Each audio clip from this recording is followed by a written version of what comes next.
ڕەنگە هەر یەک لە ئێمە لە کاتێکا کە گوێبیستی شعرێک کۆنراوەیەک بوو بێتین ڕاستە و خۆ ئیتر وێنەی ئەو وەسفەیە خود وێنەی ئەو جوانی کە لەو ئەو هۆنراوەیە هەیە ئێمە هاتوێتە بەرچاومەوە وێنەمان بۆ کردبێ بۆیە ئەمڕۆ لە یەکەم بابەتمانە گرنگی وێنە باسەکەین لە نێو ئەدەبیاتی کوردی یاخود لە نێو شعرا بەتایبەتر ئەو هۆنراوانە یاخود ئەو شعرانەی کە وا لە تۆ کات بۆ نمونە وێناکەت بخاتە بەرچاو ئەوانە چ تایبەتمەندێکیە تا چەند ئەو شعرانە جیاوازترن لە چاو شعر و هۆنراوەکانی ترا بۆی کە بردی لەسەرم بابەتانە گفتوگۆ بکەین ئێستا بە خۆشحاڵم میوانداری بەڕاز دکتۆر دانا ئەحمەدمان کردو کە بەڕێزیان پسپۆڕن لە بواری ئەدەبی کوردیە ئێستا لە ستۆدیۆ ڕۆژێک نوێ ئامادەیە فەرموو دکتۆر. بانی باش دکتۆر زۆر بەخێر بانی باش بێ دکتۆر دکتۆرجان سەر چاو بەخێر خۆش بۆ تۆش فەرموو ڕێکارەکان زۆر بەخێر بێ سەر چاوان دکتۆر فەرموو زۆر بەخێر بێ بانی باش دکتۆر تەندروستی چۆنە هەر ئێوە باش بن بە هیوای باش بوونی تۆ بەهوای باش بۆ تۆ دەمێکە دیارین دکتۆر ڕاتی بۆ پرۆگرام ڕەنگە سەرقاڵی دنیا و ڕۆژانە و ئەم شتانە هەمووی تێکەڵ بێ بەیەکە دەی بەخێر بێ سەر چاوان خۆشحاڵم بۆ لامان ئامادەی شەپۆلی نوێ بوونەوەی هەمومانی گرتۆتەوە ڕەنگە فترەیەکی زەمەنی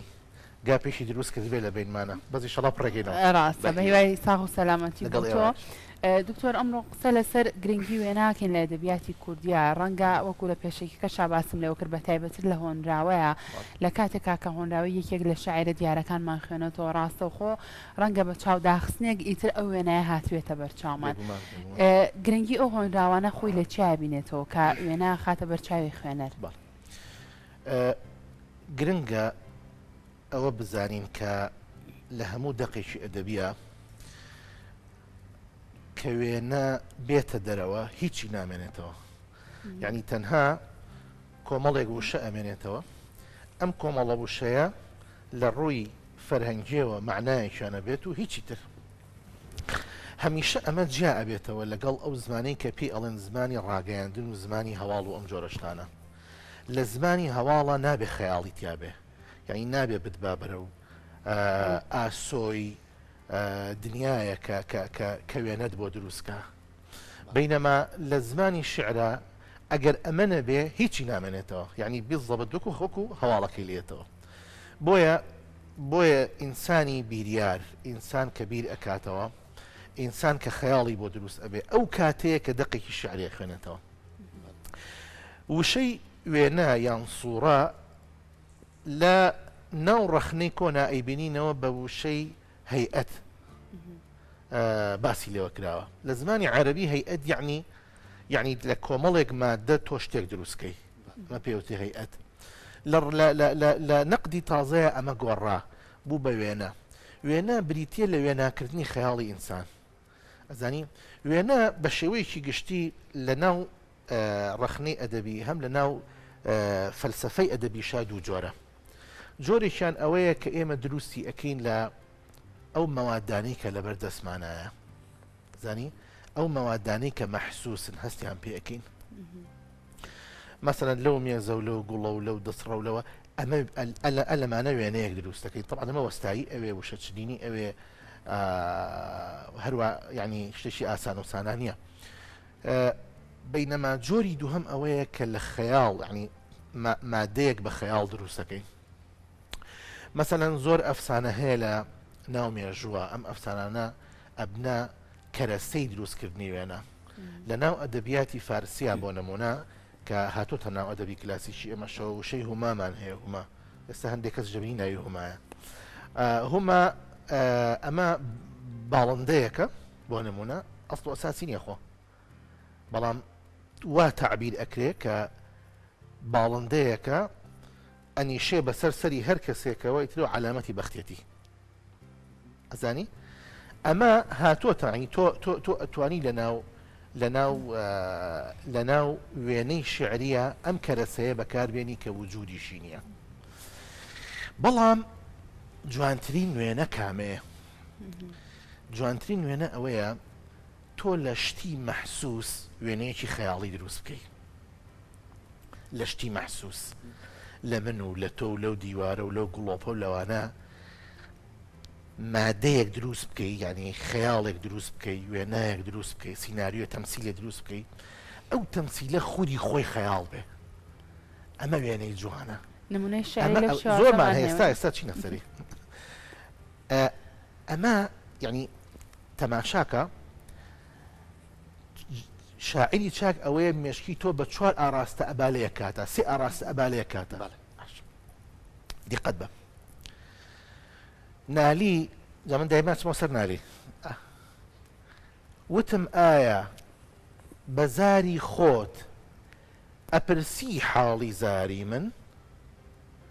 برۆی هێنایە یەک وەک شکڵی لا یعنی کە بێزارم دیقەت بە چەند وردە ئەمە من و تۆ زۆر ڕەنگە بە سادەی سەیرێکیەکەی ئەڵێن بە زاری خۆی و بە زمانی خۆی و حاڵی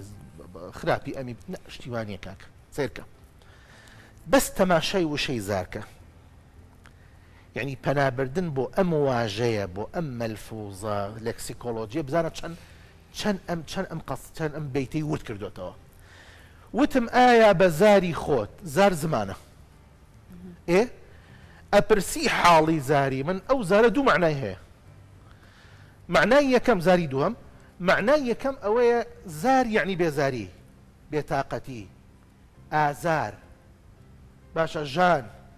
ئەڵێ وتم ئایا بە زاری خۆت بەو زبانەی خۆت لە حاڵی زاری منە پرسی لە بێزاری منە پرسی لە ئازار و لە ژانی جانی منە پرسی برۆی هێنایە یەک وەک شکڵی لا ئینسان کە تووڕابێ بڕۆی خوارەکاتەوە وەک حرفی لام وانە لا ئەمە یەک بەڵام کە ئاوای کردو تووڕە بووە ئەڵێ یعنی کە بێزارم بێزارم یعنی بێزمانم قسەم بۆ ناکرێت بۆیە بە برۆ جواب تێمەوە ئەمە یەک دوو ئەفۆمە دوو سێ برۆی هێنایە یەک وەک شکڵی لا یعنی لە زمانی عەرەبیە لا یعنی لا یەهەتەم یعنی گرنگیت پێ نایەم لا یعنی گرنگی پێ نایەم هیچ ئێتیمامی پێ نایەم ئەمە یعنی چی یعنی کە بێزارم یعنی بێتاقەتم لە دوازم لەبێنە ئەبێ بێکە بخەیتەوە سەر زارەکە ئەزانی چوارەم برۆی هێنایە یەک وەک شکڵی لا ئەزانی بۆ تووڕەبوو لێت چونکە بێزارە لێت یعنی شاعری چاک ئەوەیە لە واژەیەکی لەکسیکۆلۆجی باش 4 ئاراستەی جیاوازی بە مێشک و بە عەقڵ و بە بیرکردنەوە بە خەیاڵی تۆ زۆر باشی دکتۆر دەست خۆش یعنی ئێستا تۆ بۆ نمونە لە نمونەیەکی یەکێ لە شعرەکان یاخود یەکێ لەو بابەتە گرنگانەی کە نالی زۆر گرنگیەوە بە شێوە ئەدەبیاتی کوردی و بە وشە سازی کە ئێستا تۆ بە شێوەی پیتیش بۆ ئێمەشی کردوێتەوە کە باسی دروستکردنی وێنەکەین گرنگە ئەو شاعیرەی کە بەو ڕوویایی خۆی بەو هەستەی خۆی بەو تێگەشتەی لە ئەدەبیاتەکەی خۆی هەیەهێتی منێکی وەکو خوێنەر و وەکو وەرگر بۆ ڕوویایی ئەو وێنەکە وەرگرم یاخۆ من خۆم وێنەیەکی بۆ وەرگرم وەڵاهی کاک ئەمە پرسیارە زۆر جوانە ئەبێ ئێمە ورتر لە شاعیرەکە تەماشای ئەو دەقە بکەین ورتر مەشهورە لەناو ئەدەبیاتی ئێمە من ئەمە وەڵامەت بە نمونەیە گەیەمەوە لەناو ئەدەبیاتی ئێمە لەناو ئەدەبیاتی کلاسیکی کوردیا مەشهورەکە مەحوی شاعیرێکی متەسەویفەوە بەڵێ تصوف طريقته تصوف ولها تصوف وجده تصوف فناء في الله تصوف فناء في الرسول همو ام بلانيك متصوف بره باشا دي قد با محوي مع لقل معشوقي خوي قساكا او ماديي او مادة خامي كلمشياتي وكو متصوفه ئەمەی هێناوە لەگەڵ مادەیەکی سروشتیە کە گوڵێکە تێکەڵوەتەوە گوڵێک بە قەدەکەیەوە گوڵێک بە قەدەکەیەوە باشە دیقەت بە ئێمە ئەبێ وەکو تەماشاکەری ئەو دەقا تەنها متەسەویف کە مەحوی متەسەویف وەکو ئەوە سەیری نەکەین ئەوە سەیری نەکەین ئەبێ ئێمە هەردوو لایەنەکەی تەماشاکەین مەحوی مرۆڤە ئەنجا متەسەویفە خاوەنی هەست و شعورە ئەنجا متەسەویفە ئێستا بلە لە دەقەکەیە زۆر ڕوونەبێتەوە بەڵێ ئەڵێ ئەرێ دڵ بێشەرابی لەعلی گوڵ ڕەنگت لە گوڵ چی بکە کە جلوەی گوڵ لە گوڵشەندا نەبێ بولبول لە چڵ چی بکە کە هەڵگیرسا لە نووری بادە شەمعی حوسنی جانانە نەچێتە سەر تەریقەی حەزرەتی پەروانە دڵ چی بکە دیقەت بە چەند وەردا ئەرێ دڵ ئەمە دڵی خۆیەتی بێشەرابی لەعلی گوڵ ڕەنگ باشە گوڵ عیبارەتە لە تەختەکەی وەنیە ئەم تەختەی پەڕێ پێوەیە مەشهورە بە چی مەشهورە بۆی کە شیلەی تایە ئەم شیلەیە کێ چێ بۆی هەنگا چێ بۆ تەشبیهی دڵی خۆی کردو بە هەنگەوە ئەم هەنگا چێ بۆ کوێ بۆ ناو وەسەر ئەم گوڵە گوڵەکە جوانە بەس ئەو هەنگا لەبەر جوانەکەی ناچێ لەبەر شیلەکە چێ ئەرێ دڵ بێشەرابی لەعلی گوڵ ڕەنگە کورە کلمە زۆر مهمە گوڵ ڕەنگ ئەزانی گوڵ ڕەنگ یعنی چییە گوڵ ڕەنگ ئەو گوڵەیە کە شیلەی تیا نییە تەنها ڕەنگە تەنها جوانەکەیەتی ئەڵێ لە گوڵ چی بکە ئێمە چی لەو گوڵە بکەم من هەنگم هاتوون بۆ خواردن و بۆ مژینی ئەو شیلەی تۆ ئێتەماشاکەم گوڵەکە شیلەکەی تیانە ماوە چی لە گوڵەکە بکەم با جوان بێ ئەرێ دڵ بێ شەرابی لەعلی گوڵ ڕەنگت لە گوڵ چی بکە کە جلوەی گوڵ لە گوڵ شەندانە بێ بولبول لە چڵ چی بکە بولبول هاوار هاوارت ێزانی بۆچی بۆ جوانی باڵاکە تەشبیهی خۆی کردووە بە بولبولێکەوە ئەم بولبولە باشە ئەچێتە سەر چی ئەنیشێتە سەر گوڵ یا لقی گوڵەکە ئەچێتە سەر لقی گوڵەکە حەز لە بەژن و باڵایەکە مەحوی بە معشوقەکەی لە من حەز لە بەژن و باڵای تۆکەم کە داوپۆشی کە جلوەی گوڵ لە گوڵ شەندانە بێ بولبول لە چڵەکە چی بکە بەتەنیا من هاتم بۆ بەژن و باڵای تۆ پیشانم نایی ئەی شاریتەوە ئیتر چم داوە لە لقێکی ڕۆتی چی پێوە نییە جوانە کە هەڵگیرسا لە نووری بادە شەمعی حوسنی جانانە نەچێتە سەر طریقەی حەزرەتی پەروانە دڵ چی بکە کاکە ئەوەندە قوڵە پێ نادەرێت چۆن باسی بکە ئەزانی بۆ حەز لەم شیلەیەکە شیلەی ئەم معشوقاکە مەحوی بۆ ئەزانی بۆ حەز لە بەژن و باڵایەکە بۆ ئەوەی نەشوەی باتێ کە هەڵگیرسا لە نووری بادە شیلەکە بادەیە خواتەوە کە خواردیەوە کە هەڵگیرسا لە نووری بادە ئەڵێ کاکە بادە چییە ئەو نەشوە ڕۆحیی کە ئەداتێ هەندێک لە فەیلسوفە کۆنەکان پێیان وایە ئەمە تیشکێک کەکەوێتە سەر ئینسان ڕۆشناییەکە لێیە شەمع شەمعی حوسنی جانانە شەمع مۆمەوە نیە مۆم چی هەیە ڕووناکی هەیە ئەڵێن کە من بە شیلەکەی تۆ بە شیلەی معشوقەکە ئەمە یەک بە بینینی بەژن و باڵا جوانەکەی بەم دووشتە کە ئەو نەشوەیە دا بە من ئەگەم بە حەقیقەت لە تەسەوفا ئینسان کە گەی بە حەقیقەت تر کاتی ئەو یەکتی کە بمرێ نەچێتە سەر تەریقەی حەزرەتی پەروانە دڵ چی بکە پەروانە لە شەمعەکە نزیگە بێتەوە لە ئاگرەکە حەزی ڕووناکیە هەتا ئەکەوێتە ناو چراکە و ئاگرەکەی سووتێت تو ئەمرێ لەداتەوێت ئازادە بێ ئازاد زانی تەماشاکە چۆن لەم شتانە یەک لە بیرەکەی خۆی لە فکرەکەی خۆی کە متەسەوفە دوو لە طەبیعەت و لە سروشتەوە گوڵ و هەنگ و شیلە و بادە و نەشوە و شەمع و ئەمانەی هێنا ئەمانی چۆن تێکەڵ کردوەیەکە بوو بەچی بوو بە وێنە جوانە ئەزانی لەبەر ئەوە ڕەخ نەگرت یا با بڵین متەلەقی ئێمە ئەوەی کە پێی ئەڵێن خوێنەر هەمیشە ئەبێ بە چاوێکی ورتر لە خاوەنی دەقەکە تەماشای ئەو دەقە بکە لە ڕووی وێنەوە بۆ ئەمە پێویستی بە چی آخر دکتۆر ئەگەر هەر یەک لە ئێمە وەکو تۆ ئاوا شارەزایمان هەبێت لە وردبوونەوە لە شیکردنەوەی ئەو هۆندراوانەیە ڕەنگە زۆرترین کاتەکانمان بەسەربردنی خوێندنەوەی هۆندراوە خود گوێگرتن لە هۆندراوە بەسەربەرین بۆ ئەم بابەتە پێویستمان بە چییە؟ یەکەم هەمیشە لە زانستی بڵین لە سایکۆلۆژیایە باز لەوا کرێت تۆ بتەوێت بچیتە ناو واقعێکەوە ئەبێ تەمسیلی واقعەکە بکەین تەقەموسی واقعەکە بکەین تقمصي ام واقعات شو نكري تو كباسي ادبياتي بون من كلاسيكي كرديكي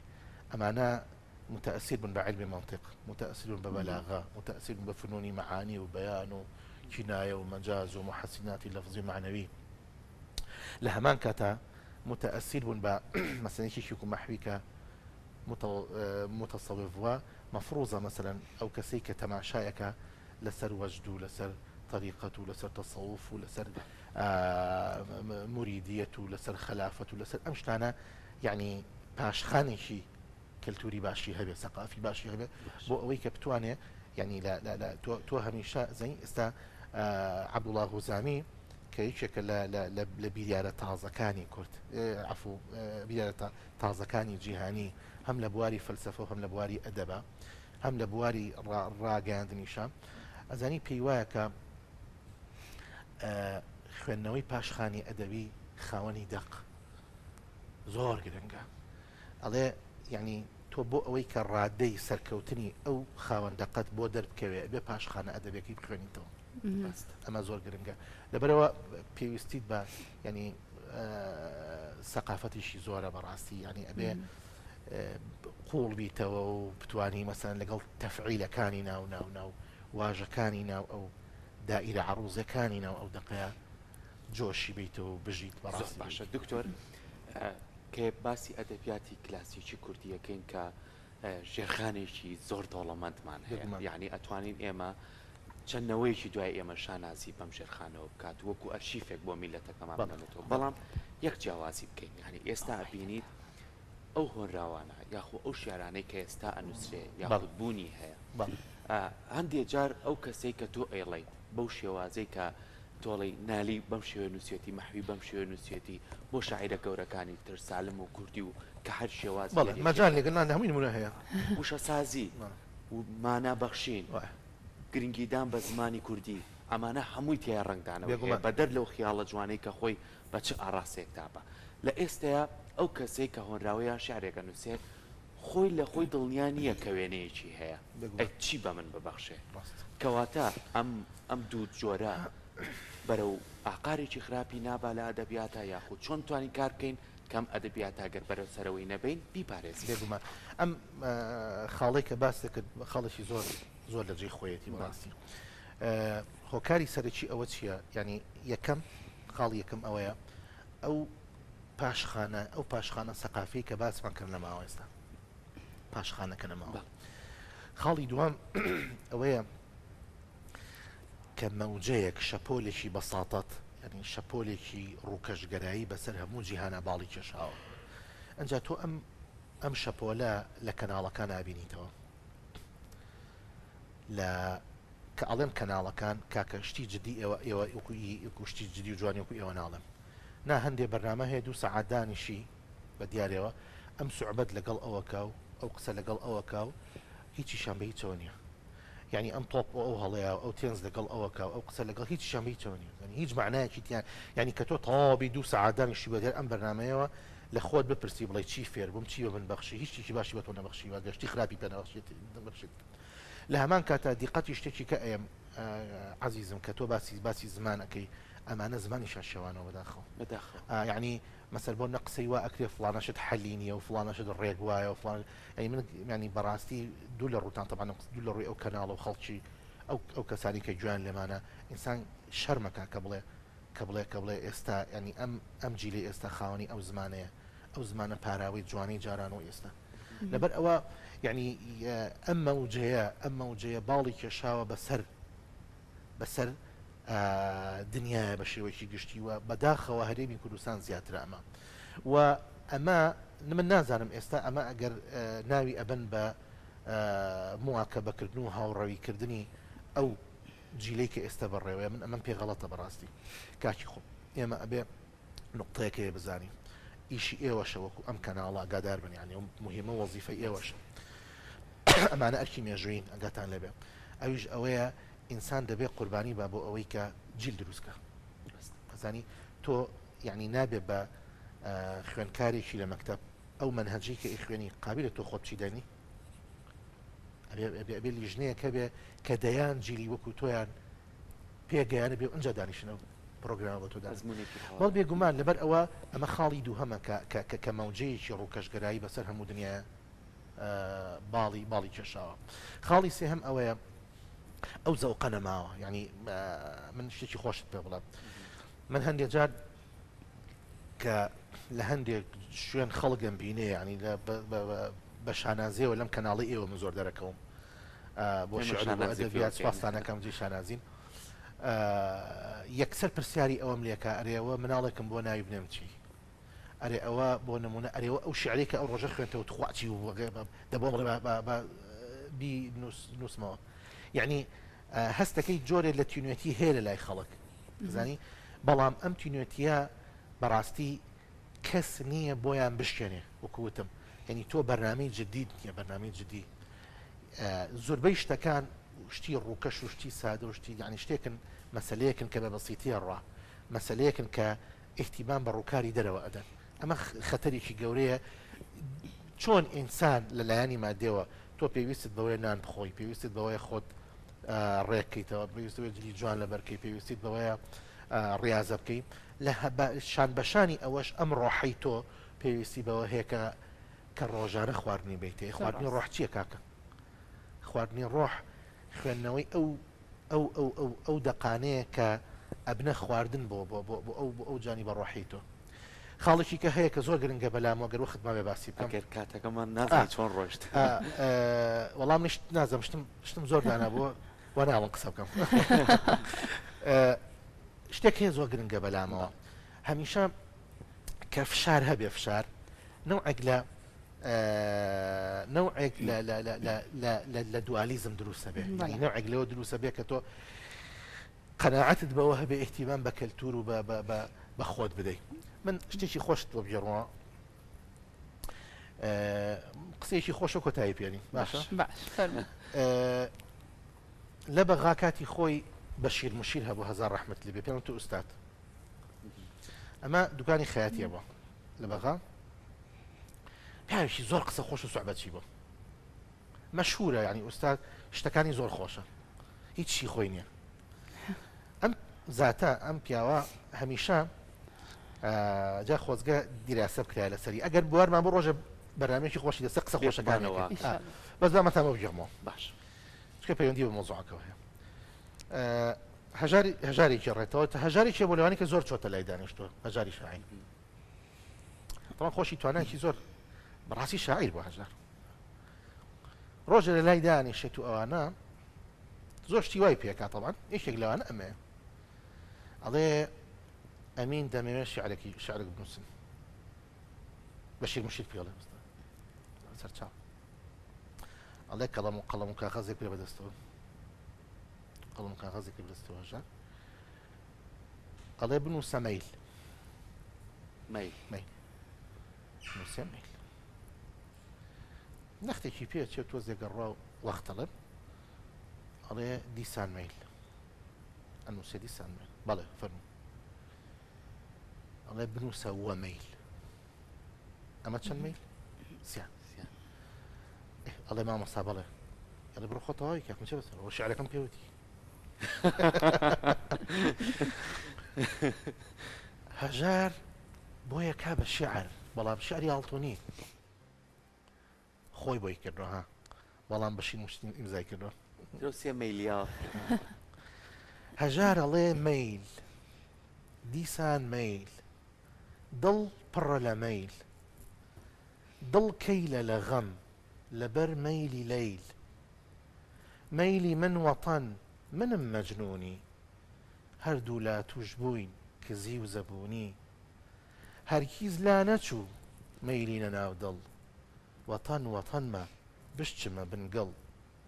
تا دایکی وەتەن دیل و یەخسیرە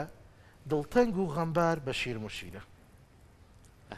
بۆی ئیمزاکە ئەوە کردم بەش ئەها نەموو شعردا ئەوە شعرەکەی مناڵە هەژار نا بەشتی مشتی ئیمزایەکە دەست خۆش بە دکتۆر شەڵا پرۆگرامی ترەکەین هەمیشە وتمانە لەگەڵ تۆ کات لە خۆیەوە ڕوا لەبەرەوەی هێندە بە جوانی باز لە دەقی شعرەکانەکەی یەکشت ما بوو مۆزوعی تەنەبوء کەنالی هەیەی ئیشەڵا بە بەرنامێکی ئیشەڵا بە پرۆگرامی تر دووبارە سپاس بۆ تۆ دەست خۆش